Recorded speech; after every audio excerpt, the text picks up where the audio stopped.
Pemerintah resmi mengubah mekanisme penetapan upah minimum. Menteri Ketenagakerjaan Yasserli menyebut, peraturan pemerintah yang mengatur kenaikan upah minimum telah ditandatangani Presiden Prabowo Subianto pada Selasa 16 Desember 2025. Menurut Yasserli, PP tersebut disusun melalui proses kajian dan pembahasan panjang, serta mempertimbangkan aspirasi berbagai pihak, terutama serikat buruh.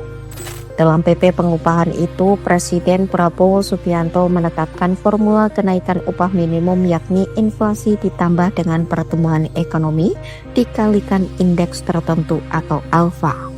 Nilai alfa ditetapkan dalam rentang 0,5 hingga 0,9 yang mempresentasikan kontribusi pekerja terhadap pertumbuhan ekonomi di tingkat provinsi maupun kabupaten kota. Dengan rumus tersebut, besaran kenaikan upah minimum di tiap daerah akan berbeda-beda menyesuaikan kondisi ekonomi masing-masing daerah. Hasil perhitungan tersebut dilakukan oleh Dewan Pengupahan Daerah dan diserahkan kepada Gubernur untuk ditetapkan sebagai upah minimum provinsi, upah minimum kabupaten kota, serta upah minimum sektoral kabupaten kota. Khusus untuk tahun 2026, Gubernur wajib menetapkan besaran kenaikan upah paling lambat 24 Desember 2025.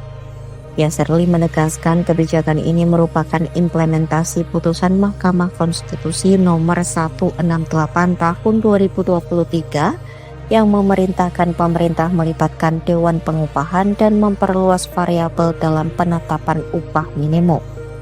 Diketahui pemerintah biasanya mengumumkan kenaikan UMP pada 21 November.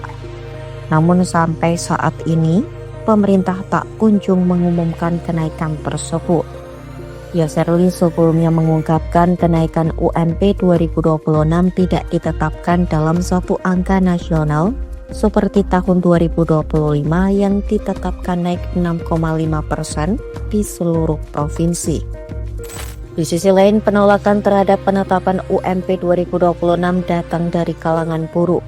Konfederasi Serikat Pekerja Indonesia atau KSPI menyatakan menolak penetapan UMP 2026 yang mengacu pada rancangan PP tentang pengupahan. Presiden KSPI Said Iqbal dalam pernyataannya pada Selasa menilai proses penyusunan aturan tersebut kurang melibatkan buruh dan tidak membahas pasal demi pasal secara mendalam. Iqbal menyebut rapat mengenai RPP pengupahan hanya dilakukan sekali pada 3 November 2025.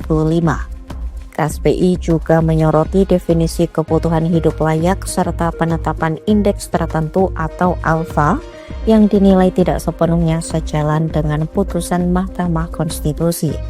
Menurut KSPI, jika alfa berada pada kisaran rendah, kenaikan UMP 2026 hanya berada di angka 4 hingga 6%.